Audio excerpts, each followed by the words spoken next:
Hello, bonjour, and welcome to the Don't Waste Water podcast. I'm your host, Antoine Valter, and in today's episode, I'm very happy to welcome Alena Fargere as my guest. Alena is principal at SWEN Capital Partners and co-founder of the first European investment fund dedicated to renewable gases, SWEN Impact Fund for Transition, or SWIFT. Today's episode is the second installment in our trilogy, which intends to answer this simple question. Will the hydrogen economy take off anytime soon? And will it have consequences for the water industry? Last week, we saw that there's an energy, mathematic and thermodynamic problem with the ambition to decarbonize our world with hydrogen beyond hydrogen itself.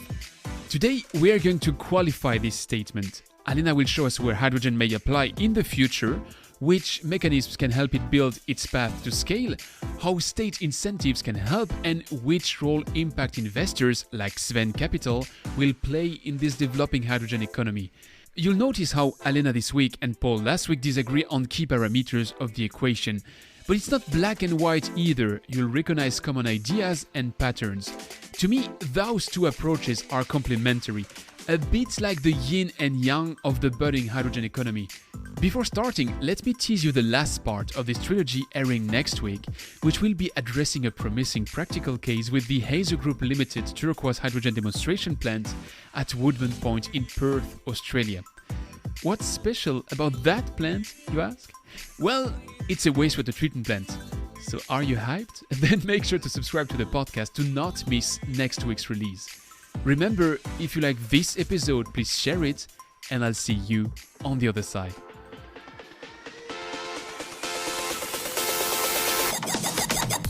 You're listening to Don't Waste Water, the podcast that helps water professionals to improve their wastewater treatment, optimize their operation costs, and keep up with the latest market trends.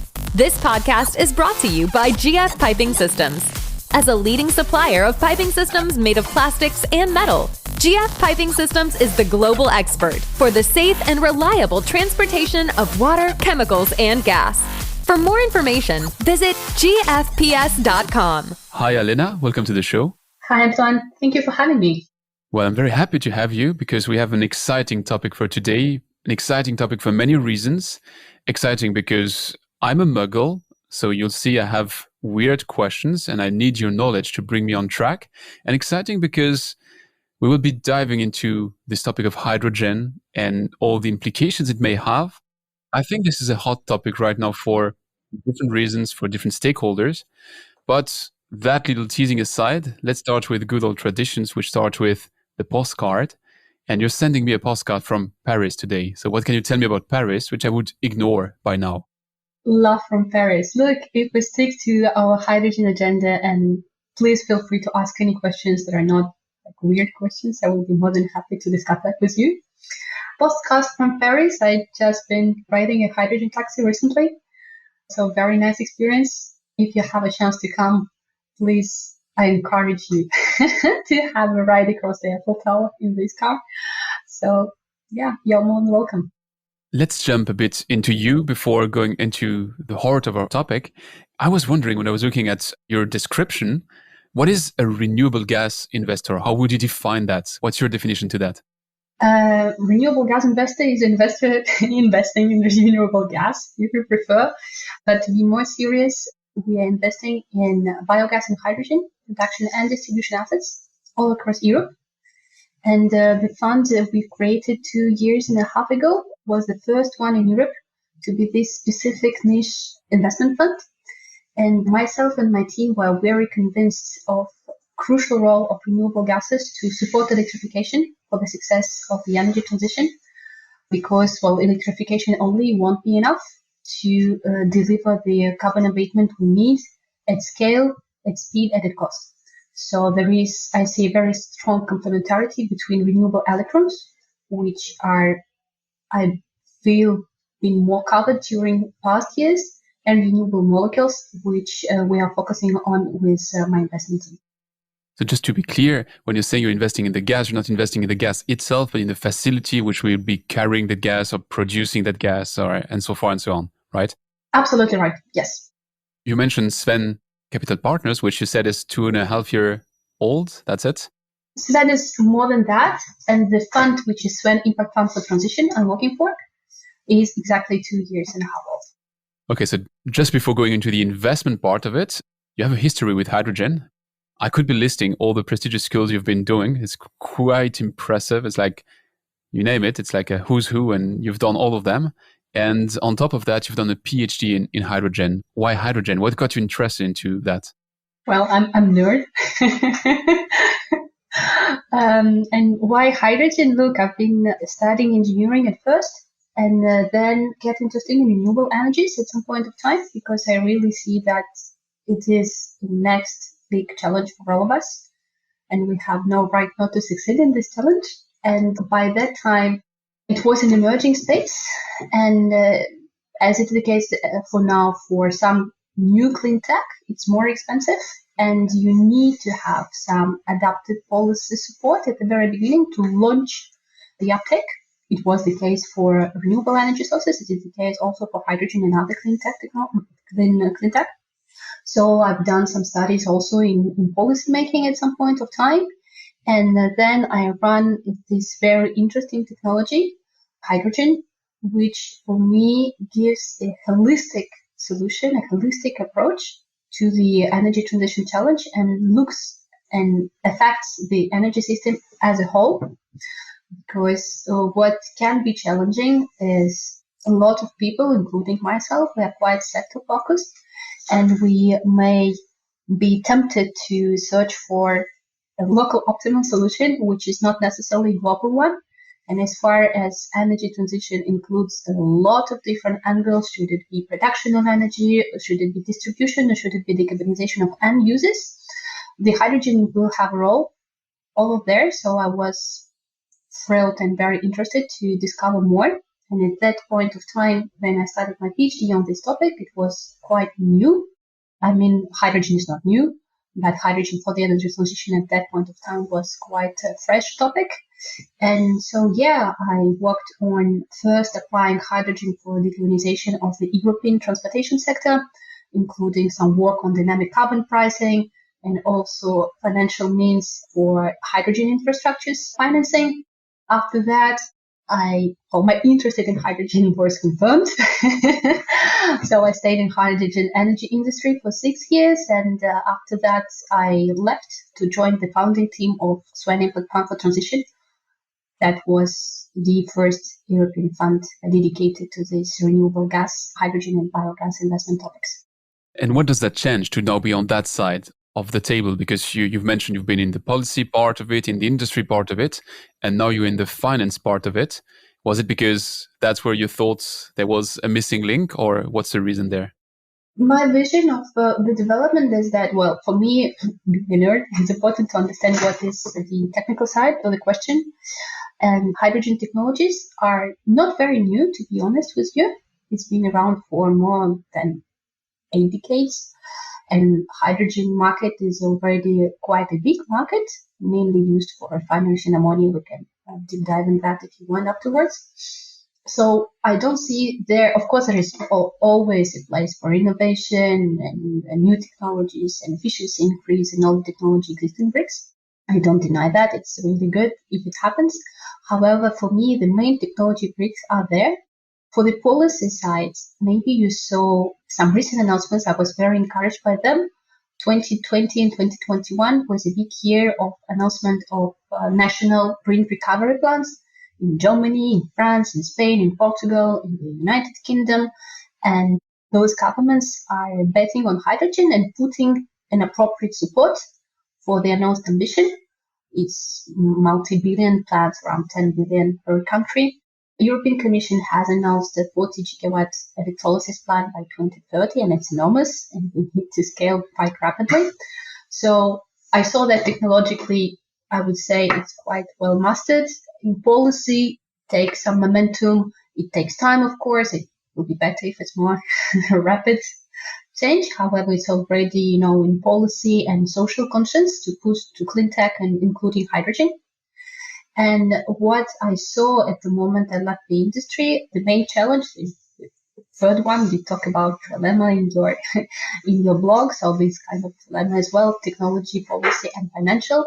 I saw that the hydrogen are still perceived as quite risky by the investment space, and it's very difficult to be the first one in the investment space. So I've been looking here and there to understand if some, existing investment funds will pick up the hydrogen thing because, well, it's better to act now. Waiting is not an option, I would say.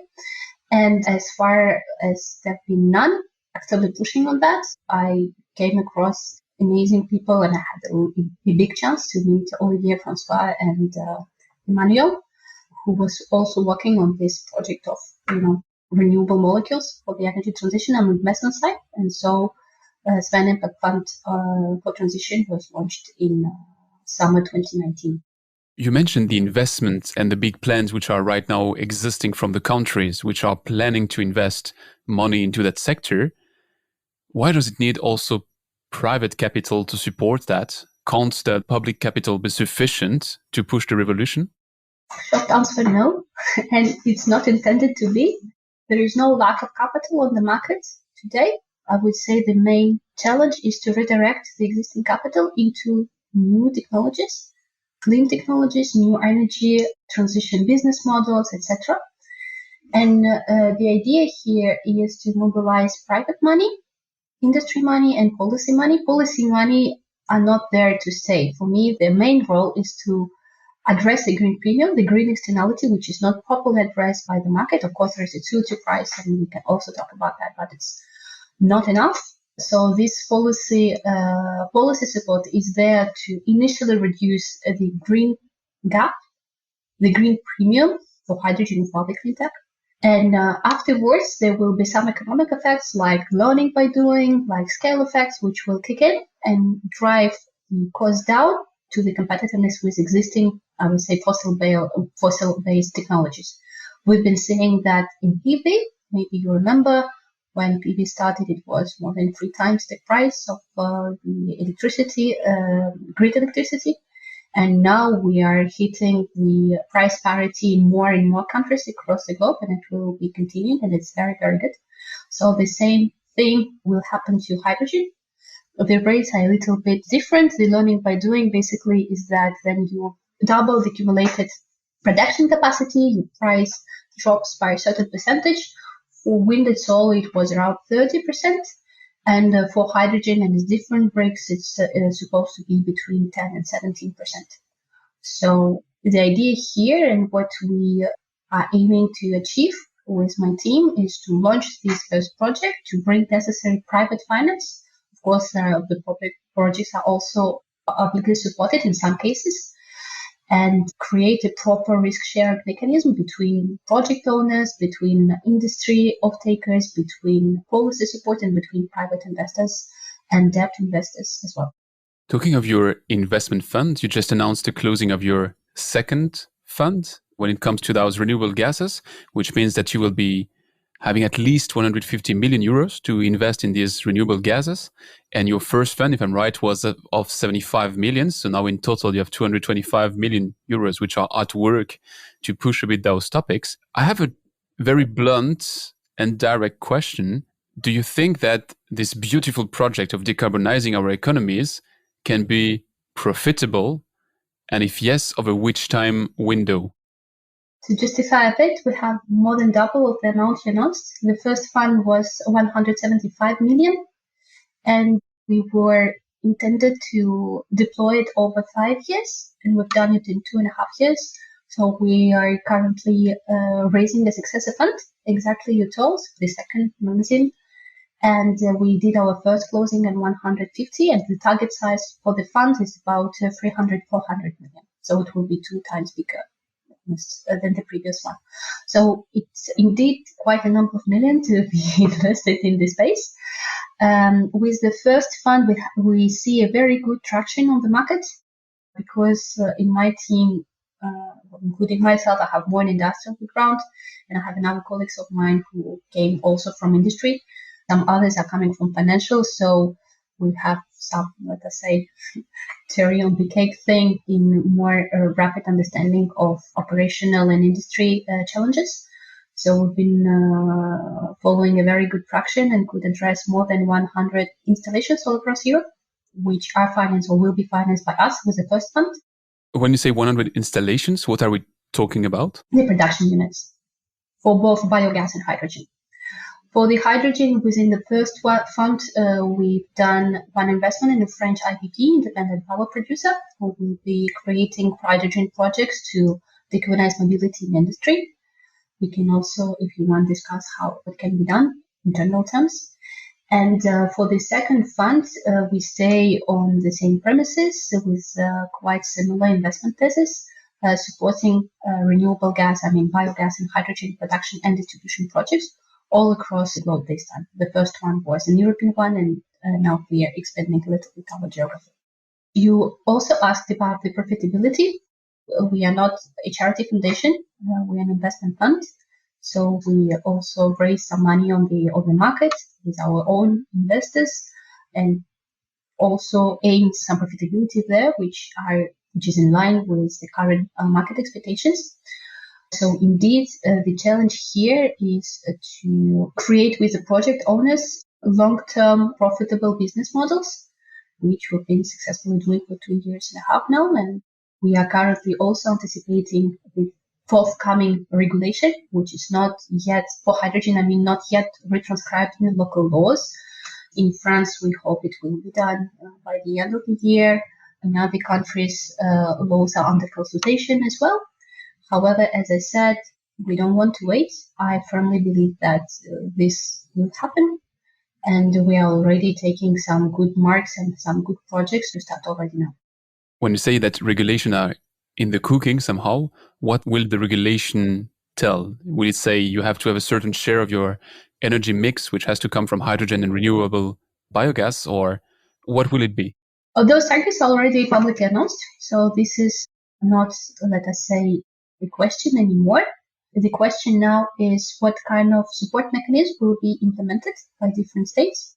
To give you an example of solar, it was a feed-in tariff.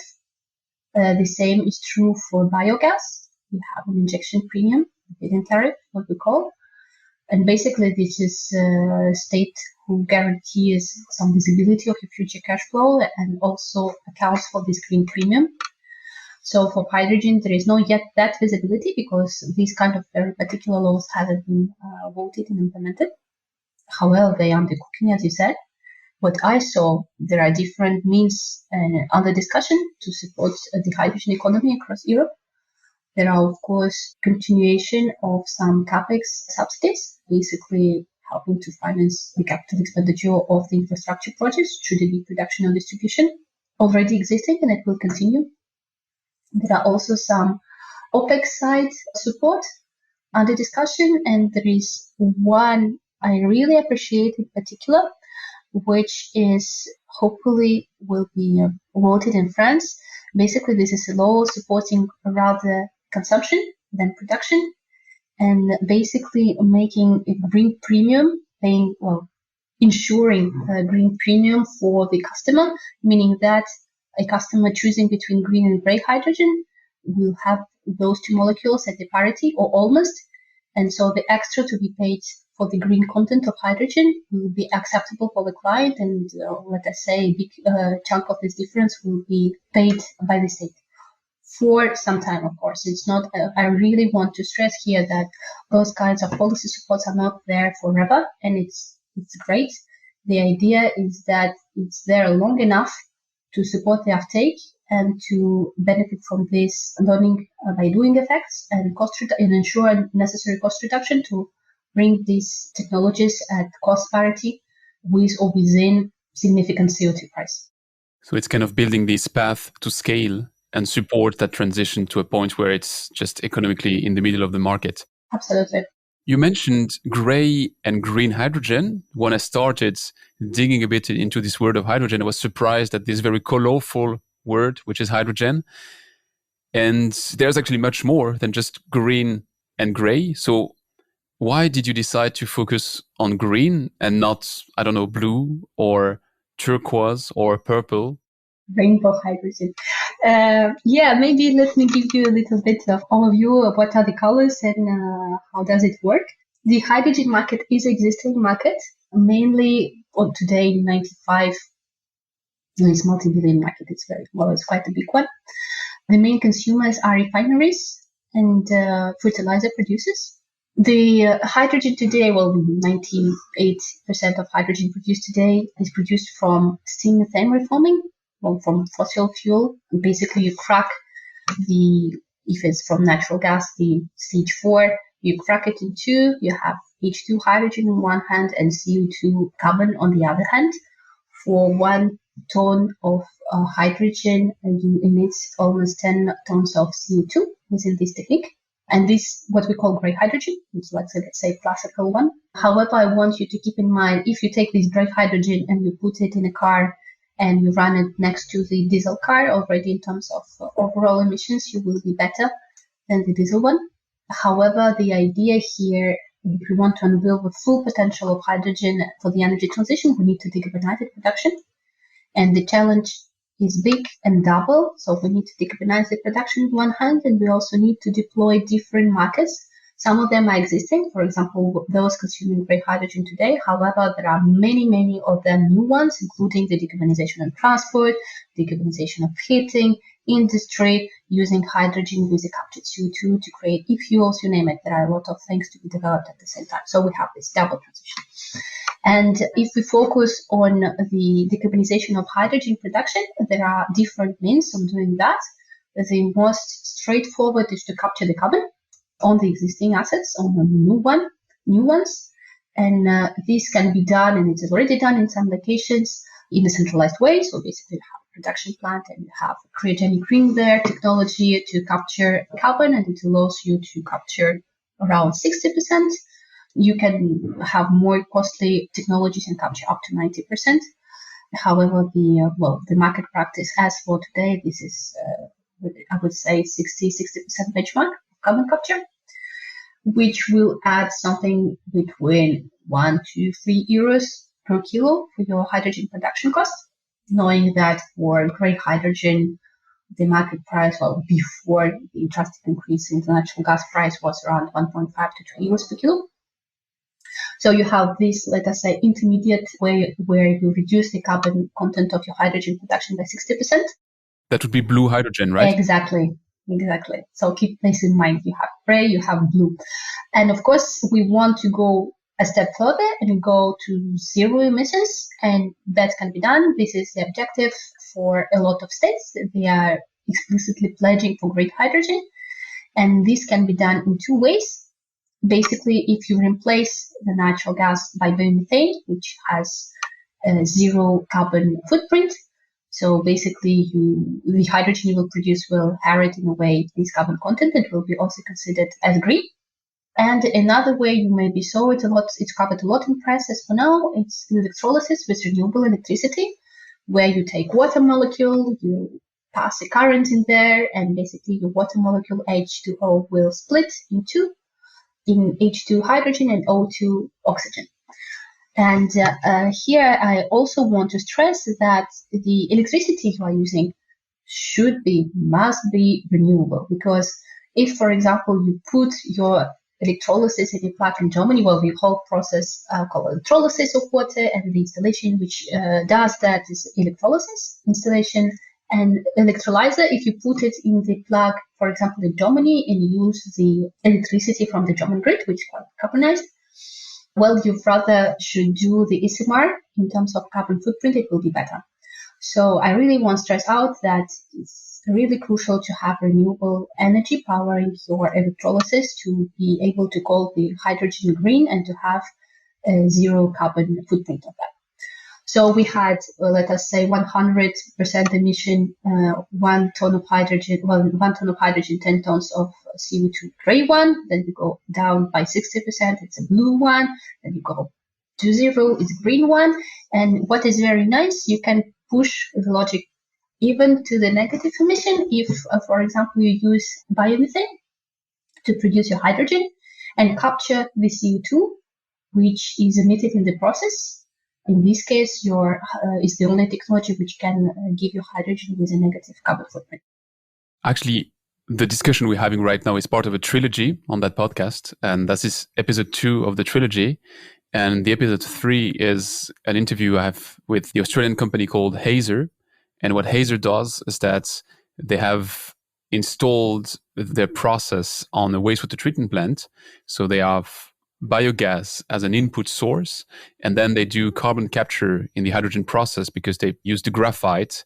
They transform that carbon into graphite and they reuse the graphite. So the carbon is captured, which is exactly what you were explaining right now. That is a negative carbon process.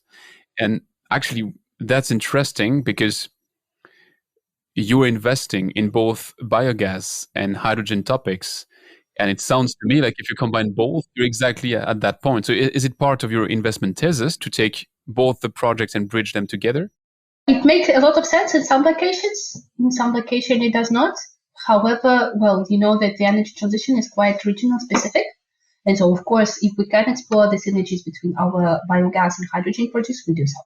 And I will be thrilled to listen to your thoughts interview. Tell them to bring the technology to Europe. I will be more than willing to have a look. You mentioned those various levels of hydrogen and why that makes sense to go into the green or beyond. I'd like just to take one step back. And what are we exactly trying to do with this hydrogen? Is it a replacement of the gray hydrogen, one-to-one?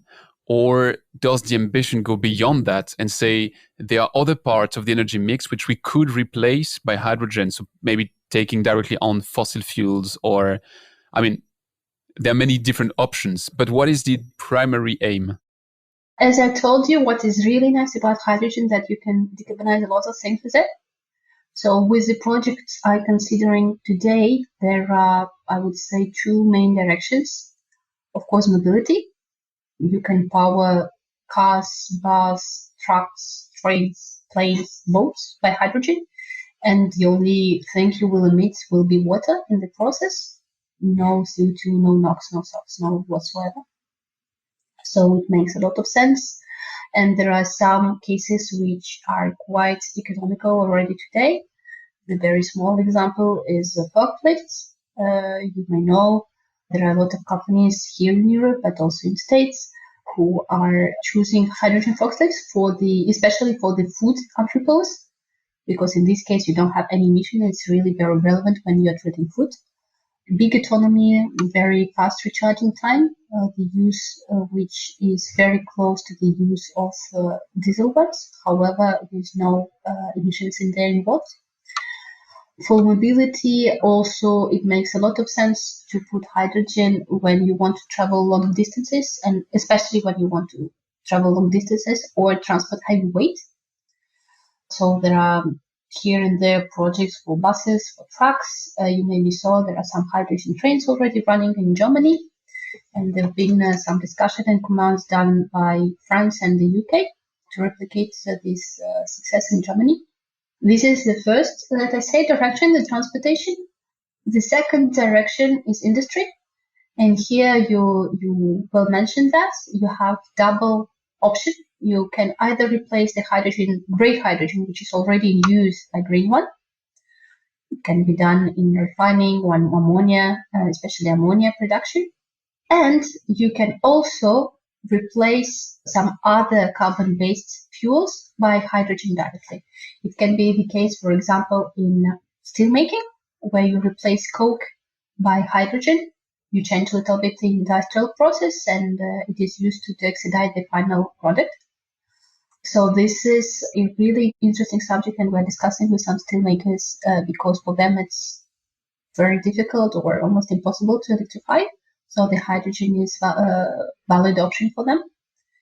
And also you have this public concern and push to have green steel. Maybe you also heard about that. So to have also sustainable materials and with reduced or limited carbon footprint. And here hydrogen also can help. Another industrial example can be production of synthetic fuels, what we call e-fuels. Basically what you do, you will take green hydrogen and combine it with CO2 captured somewhere. Just to make a small parenthesis, for the energy, in order to succeed in energy transition, we may use 4 major levels there. The first one, of course, is replacing fossil fuels by renewables. The second one is being able to use these renewables and switch to zero emission carriers, such as electricity and hydrogen. We also need to do massive CCS or CCU, or carbon capture storage or carbon capture usage there. And also, of course, not last but not the least, the energy efficiency and consumption reduction. So in order to limit our and respect the carbon budget, which is left to be compatible with 1.5 or 2 degree scenario, we don't have that much time and not that much budget. So we need to use extensively default them. And the carbon capture, well, we need to do something with that carbon. And this captured carbon can be utilized and combined with hydrogen in order to produce synthetic fuels, which can replace the fuels which will stay in the ground, which we will not extract. And basically, different studies estimate, I would say, around 1/3 of the known fossil fuel resources should stay in ground, stay where they are, if we don't want to drastically overrun the carbon budget we have. So that makes sense as well. And during the transition path, of course, for fossil-based solution will be there. We cannot switch the entire energy system globally by night. So it will be a progressive process. And already along this way, the synthetic fuels produced from green hydrogen and captured carbon can already help and replace a part of these fossil fuels, which will be based during the transition period. You mentioned how, there are so many different types of assets which you could be investing right now, right? The total list you just gave just now gives a hint at all the possible applications.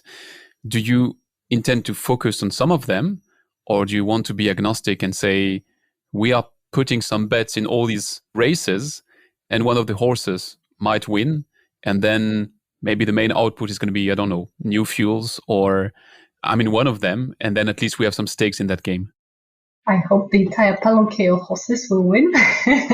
will drag us over for the carbon emission reduction, because this is also one of our main objectives for the fund. We decided it to be an impact fund, so we also focus very attentively on the carbon reduction we are generating with our project, which is this is quite important for us and for the partners we're working with. So you may notice that we're a niche fund, quite focused already on biogas and hydrogen. And for the hydrogen, I'm looking for the different applications I just mentioned to you. I'll look on production. Should it be used for decarbonization of mobility or industry, whatever industry is? Also heating, we didn't talk about that, but with hydrogen, you can produce low and high grade heat. Should it be for domestic or industrial applications? The synthetic fuels we discussed as well. So there is a lot of things you can do, and some projects make more sense in particular locations. And it's quite, regional specific approach as for now, because we don't have whatever support. It's quite fragmented. Europe has been leading this process since 2 years as for now, after the announcement of the European Commission and follow-on of national plans. So yes, depending on the country, depending on the region, depending on the green hydrogen off-taker, the solution will vary. However, all of them can be feasible and can make a lot of sense depending on, decarbonization is a very big one, no? The challenge I mean, so there is a lot to be done. You mentioned this regional fragmented aspect of the topic. I've seen that SWEN Capital has invested in Life. So that's a company which is doing this electrolyzers, which are turning wind farm energy into hydrogen. I think the first unit is a 1 ton per day production plant. And if I'm right, it's in the north of France. It's next to Nantes, yes. If you come around, you're more than welcome to visit. It's a very nice installation. My question was going to be a nasty question against France, so pardon me that. But you mentioned this regional fragmented aspect. If I was to make a plant of this kind, probably I'll have even better yields if I install my plant in Chile or in Australia or somewhere on the west coast of Africa, because there I could combine a desert with an ocean, which means strong winds at night. I could have some solar panels on top of that, which would pour a little bit of additional energy into my mix. Is it really a technology that has a chance to be put everywhere, or does it have to be adapted to regional and local conditions? Well, this is what you are describing is a kind of long-term vision for how the global hydrogen system may work. It's a more centralized way you are describing. And indeed, there are countries with richer solar and wind potential than France or the UK, for example. So indeed, hydrogen being an energy vector, meaning that you can produce hydrogen from energy and reproduce energy from hydrogen, which is nice. You can transport energy in form of hydrogen between different regions and different sectors. Because, for example, it's quite difficult to have electricity lines, somewhere between Australia and Japan. However, you can transport molecules, which are easy to be transported, and electrons over longer distances. And this hydrogen can be transported in whatever form. For big volumes, it can be done in a liquid form or in a form of ammonia or hydrogen carriers, etc. However, for me, it's describing more, I would say, long-term scenario. And as for now, there are already some good setups of the projects you might have across the globe, across different countries, which think of hydrogen as one of the technologies which we need to invest into decarbonize. France is a part of that. In France, we have already quite low carbon intensity of our electricity. However, as we discussed earlier, if we really want to have green hydrogen, normally you need to have some renewables attached there. And what Life have in France, next to Nantes, is the first installation, which will be scaling up. And as for now, the hydrogen which is produced is used mainly by mobility. And what is also nice, and maybe I can stress that out, for hydrogen technology, it's a kind of a Lego brick, I would say. So you can start small and then just add some bricks and make a big installation. So in France or even in other countries, there are some projects in Nordics we are looking on. Let us say the need for the installation can be of order of 100 megawatts. So it's quite a big one. Today, the biggest installation is 30 megawatt existing already. So for mobility, you have installations, I would say, around 5 megawatts or less. And for industry, it makes sense 20, 30 and even higher. And what is really nice, and you have big projects like that, you can start small. You can already decarbonize, for example, a part of the process with a part of hydrogen and also ensure that it works and it works good. And also space a little bit as your investment need all the time, and also not to do the overnight changes, but progressively decarbonize the things. And hydrogen makes a lot of sense there because, yes, being this capacity of kind of Lego blocks, you can add some stacks for electrolysis and also expand your installation. So this is a nice thing also to bear in mind. And do you expect some scale effects happening if those installations grow bigger and larger? Sure, you have this double effect, learning by doing. We are benefiting and contributing, all of us, in that, by starting with small or mid hydrogen projects today already. So we are increasing this cumulative carbon production capacity installed. This is a common effort we need to make, all of us, even if we expect that hydrogen will drop a lot in the price in the coming years. We have no option to wait until someone does it, because if no one steps in, it won't happen. So there is also a conscious and not coordinated, but in a way common effort to contribute to this cost reduction pathway. And this is first effect, the learning by doing. And the second one is the scale effect you mentioned. So the bigger the installation, the less corresponding cost, should it be in euros per kilo, in dollars per kilo, or whatever. At the very beginning of this conversation, you mentioned how hydrogen could be supplementing and augmenting the electrification. Is it that way that we will have the two technologies in the future which will coexist and each has its role and each is helping a bit the other? Or don't you fear that at some point we have kind of a winner takes all and we all go for electricity and then you're doomed, or we all go for hydrogen and then it's a jackpot for you? Do you afraid that today the electricity used in an apartment will conquer the gas you use for cooking sometime? Or so basically we already have two coexisting infrastructures and two energy carriers, so that's not the problem, I would say. And I really see the need of complementarity of two of them, both from the decarbonization potential and the speed we can go with. So, with two technologies, you do more with only one. And also in terms of associated costs, because when you go, for example, full electric, if I take the example of transport, there's been a scenario for, let us say, full battery electric, okay, for passenger cars.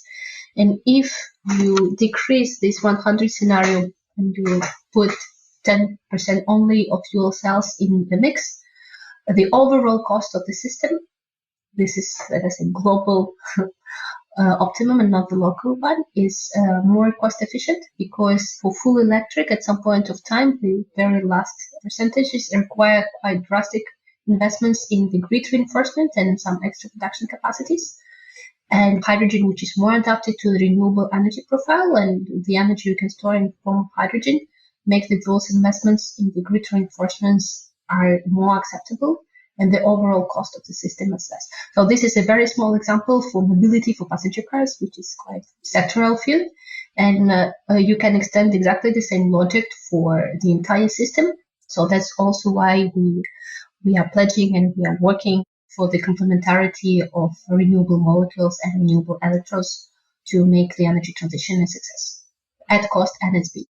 If I keep comparing a bit, I think your explanation is very clear. I mean, it's true that electricity didn't kill gas, and it's true that we have several energy carriers. It's very, very clear way to present it. Now, if I still compare a bit the path to market from hydrogen to the path to market from electricity had all these devices which helped to have this path to scale. The first guy who had a phone with a battery was paying his battery crazily expensive for what it is, but the service of the phone was worth it, and that way we had this path to scale. On the hydrogen side, you mentioned the heavy transport, which is going to help to have this path to scale. But if I recall, maybe 5 or 10 years ago, there was this idea that maybe much more fuel cell vehicles would be on the road. So also this personal vehicles. So do you fear that you might be missing some links in the chain of that path to scale? Let us maybe take an example of transportation sector. It's a good one you're bringing on the table. So the transportation sector is quite segmented. So you have, let us say, small cars, and for some of these segments in the transportation, batteries are great, and they will continue to be there, I hope, and bring us to even more cost reduction. And it makes absolute sense to have battery electric for your work home commuting. So that's fine. It makes less sense than it is necessary to transport more weight over long distances. Should it be trucks or trains? At some point of time, you just add batteries, and because it's heavy, you need to add even more batteries, and at some point, it just makes no sense. So I would say this is kind of, there are some segments for which the choice is clear. Should it be battery or hydrogen? For some areas, there is a mix and match, and there is a competition there. However, what I also want to stress that both technologies are needed. There is these three aspects of making the system greener, and the challenge is big. And so depending on the sector we are talking, there will be some complementarity. The sun or wind to wheel efficiencies of battery electric and fuel cell electric vehicles can be comparable. The CO2 over life cycle assessment as well. So if you have both in the system, it can also allow more renewables, because, as I said, you can store and transport energy in form of hydrogen across different sectors and regions, and also import, as you were describing the world in a centralized hydrogen production, imported from wind and solar rich regions to some of the consuming and importing regions in the long term. There is also a reduced material need.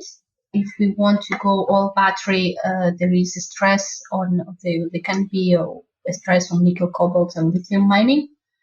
And if you put hydrogen in the system, you reduce the stress on material needs. And also, there is a platinum which is used in catalyst process for the fuel cells. However, this platinum can be recycled up to 85-89%.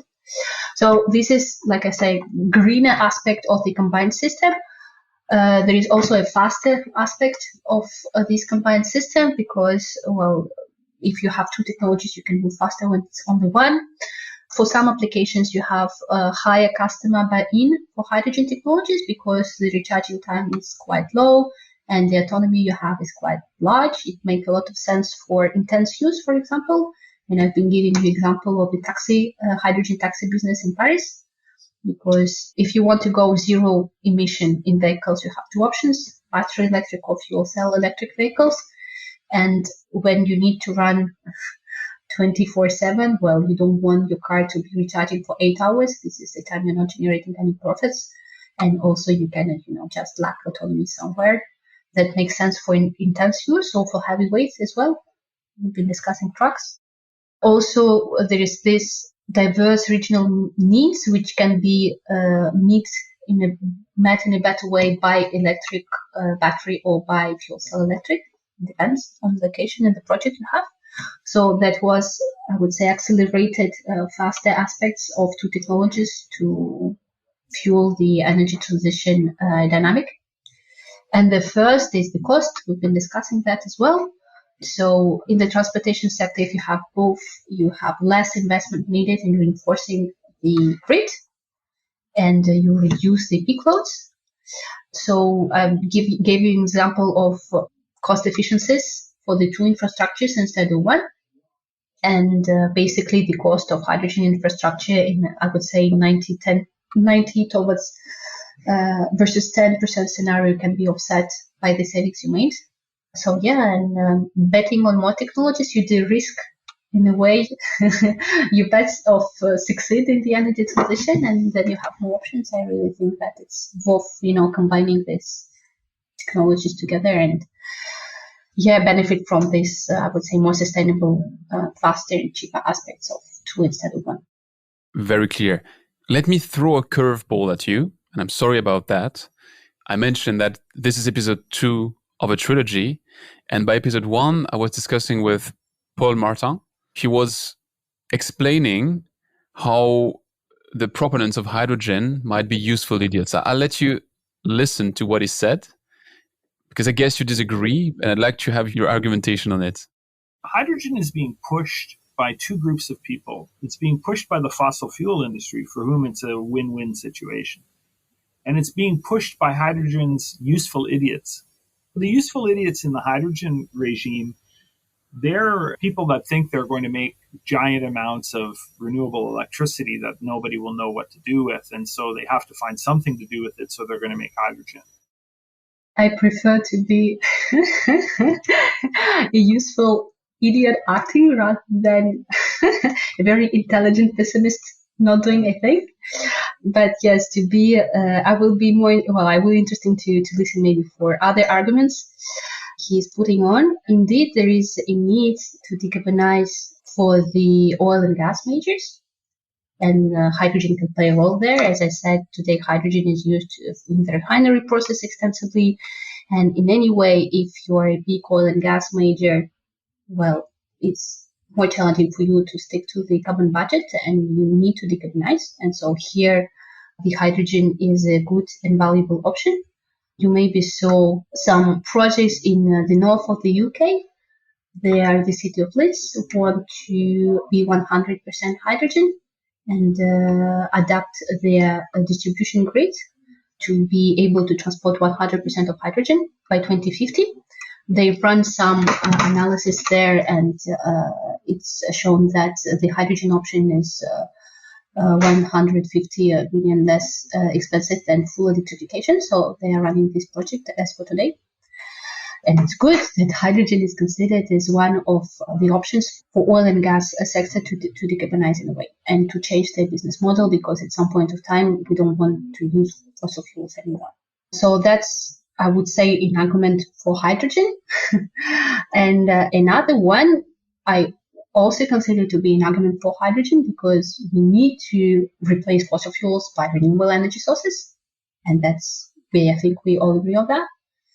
The electricity is difficultly stored. This is one of big challenges as for now to store electricity in big volumes over big durations.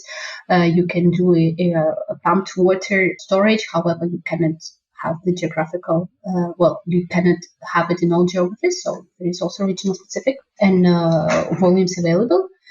And here, of course, hydrogen can also, help this more massive integration of renewables, which is need to be done, and store this energy on between different regions and different locations.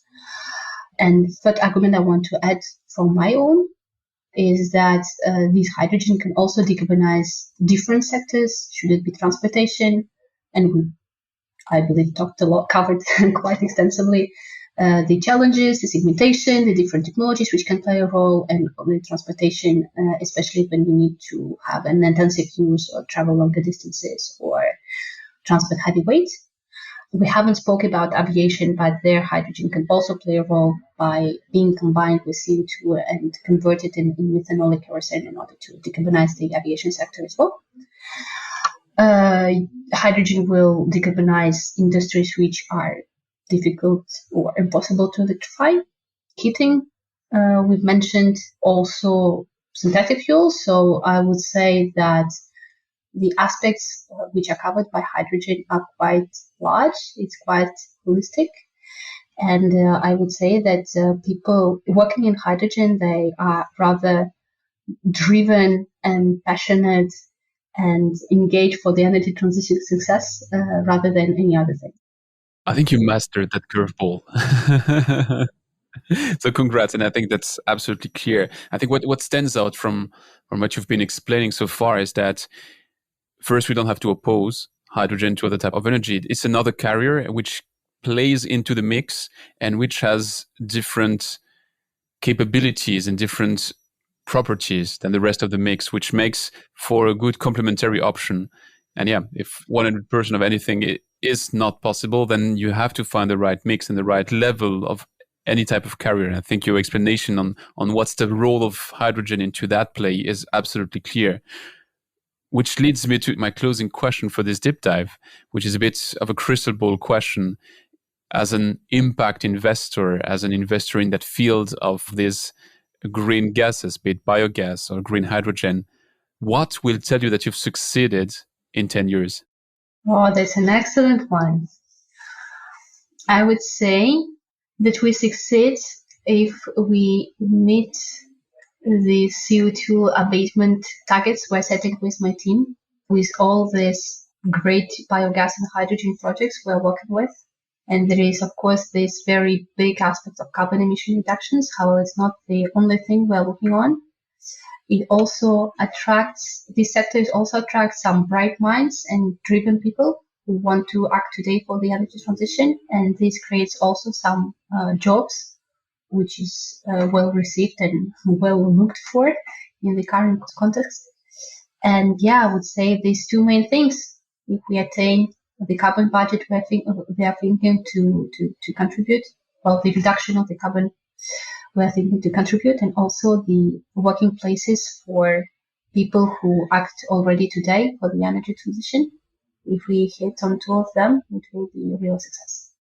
I would really like to see a success as you described it, because I think that's beneficial to the well-being and to the society in general. So I think that was a fascinating deep dive. You've shined a special light on that word. So I learned a lot of things. I propose you to conclude it by switching to the rapid fire questions.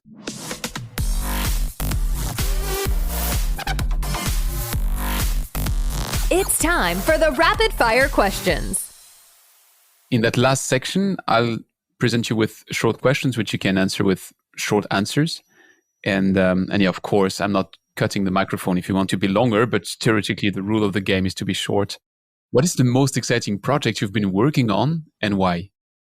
As for now, I would say yes, this collaboration with LIFE, the French independent power producer with hydrogen. That's amazing. They have a great team, a great capacity to attain the ambition and decarbonize industry and transportation with their project. So I'm really happy with our collaboration. Can you name one thing that you've learned the hard way? Working for energy transition can be tough. And the challenge is big.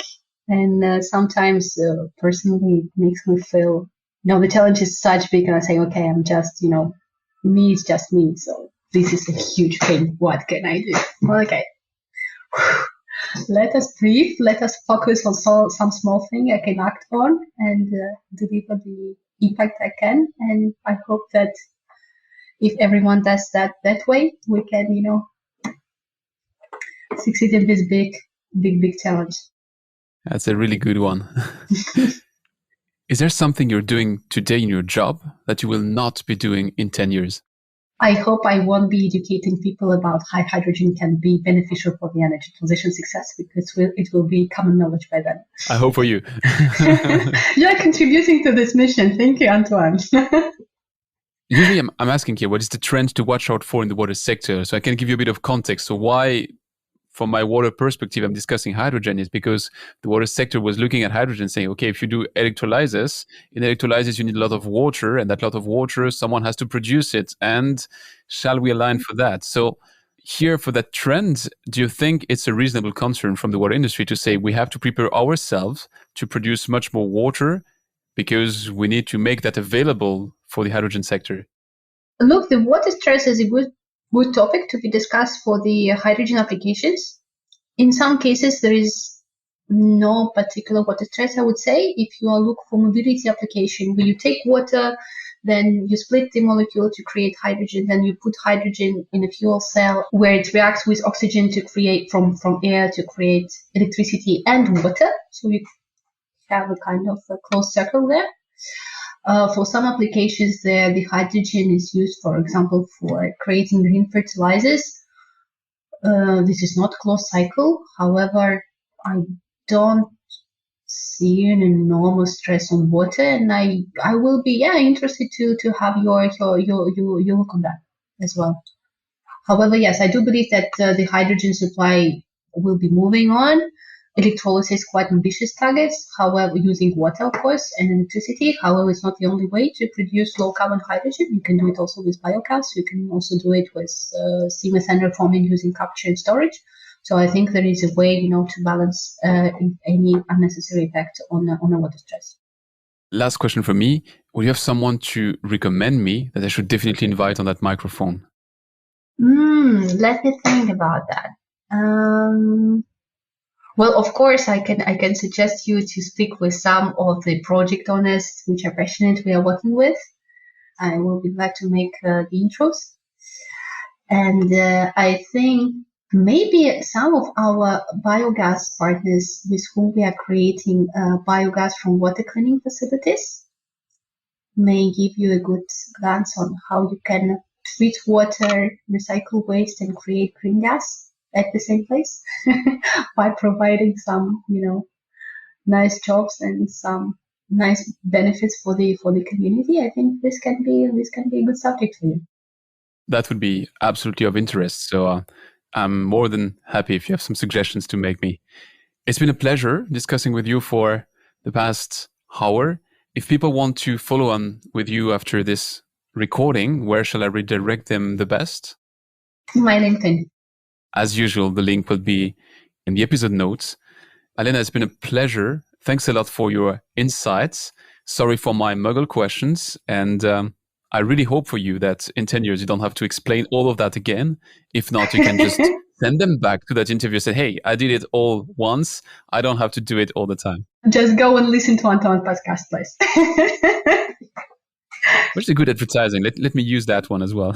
You can. Thanks a lot. Thank you so much, Antoine, for a nice discussion, for your nice questions, and best of luck with your project.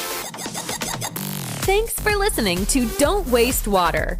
This podcast was brought to you by GF Piping Systems.